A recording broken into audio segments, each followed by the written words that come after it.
नाज़रीन, बहुत बड़ा मसला होता है कि इफ्तारी कैसे करें, किसके साथ करें।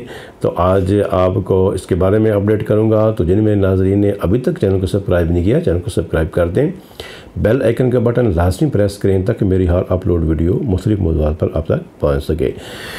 तो नाज़रीन, रमज़ान मुबारक है और रमज़ान मुबारक की इफ्तारी है और दिल भी करता है कि शाम को जब इफ्तारी हो तो वो चीज़ें खाएं कि जो चटपटी हों, और दिल भी करता है कि पकौड़े हों, समोसे हों, नगेट्स हों और इस तरीके से जो फ्राई चीज़ें हों, चटपटी चीज़ें हों, उनको खाने को दिल करता है। लेकिन आप ज़रा सोचिए कि जिस तरह एक मकूला है कि नाश्ता शाहाना करें और दोपहर को खाना अमीराना करें और रात को फ़कीराना करें।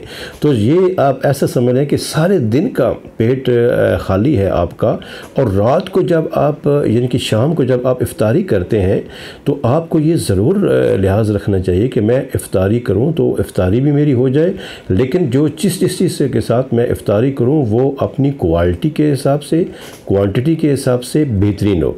तो इसमें एक चीज़ ख्याल रखना चाहिए। अक्सर जब हम अपने माशरे में देखते हैं कि जो लोग इफ्तारी करते हैं और इफ्तारी करने के बाद उनकी हालत ऐसी होती है कि बिल्कुल मगरिब की नमाज़ पढ़ना तक जो है वो मुश्किल हो जाती है।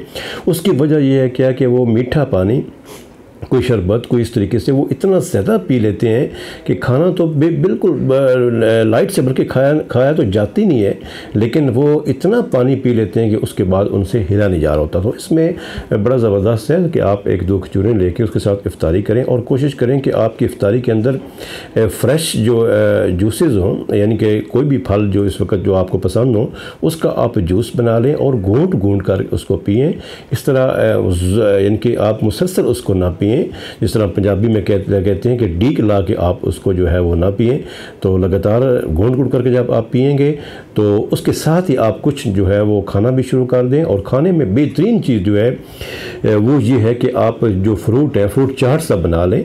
उससे ये होगा कि आपको एक थोड़ा सा जायका भी आ जाएगा और साथ जो है उसके असरात भी, एक अच्छे असरात जो है वो आपकी बॉडी के ऊपर इंशाल्लाह आएंगे। तो उसके बाद जितनी आपको तलब है थोड़ी सी रोटी आप खा लें, खाना खा लें। अगर कोई गैस ट्रबल या इस तरह का कोई मसला नहीं है तो आप थोड़े से अगर चावल पके हैं तो वो भी आप खा सकते हैं। लेकिन उसके बाद आधा पौने घंटे के बाद आप लाजमी कहवा जो है वो आधा कप या एक कप के करीब कहवा इस्तेमाल करें, जिसमें पुदीना हो, दालचीनी हो, इलायची वगैरह हो। इलायची मोटी कहवा जो है उसके लिए वो ज़्यादा जो है वो सूटेबल होती है, तो आप कहवा इस्तेमाल करते हैं। तो ये इफ्तारी जो है ये आपके लिए इतनी बर्डन जो है वो नहीं आप पर महसूस होगी आपको। और उसके बाद फिर लाजमी बात है इशा की नमाज़ आएगी तो नमाज तरावी आएगी। अगर नमाज तरावी के बाद अगर आपको कोई भूख हो तो आप हल्का सा उसमें फल खा लें या इस तरह के कोई जूस वगैरह वो आप पी लें। मिल्क शेक भी आप थोड़ी मकदार में पी सकते हैं, लेकिन इतना ज़रूर ख्याल रखें कि गर्मियाँ हैं और रातें जो है वो दिन ब दिन जो है वो छोटी होती जा रही हैं और सुबह को आपने फिर सैरी करनी है।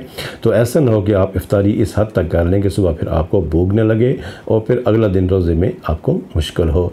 तो इफ्तारी इस बात का जो खुलासा है वो ये है कि इफ्तारी करते वक्त इस चीज़ का ज़रूर ख्याल रखें कि ये चीज़ जो है ये हज़म होने के बाद मेरे वजूद को क्या डिलीवर करेगी।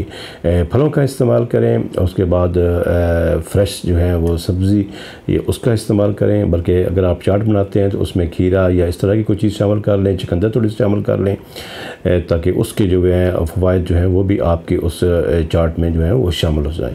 दुआओं के साथ इजाज़त चाहूँगा। अस्सलाम वालेकुम व रहमतुल्लाहि व बरकातहू।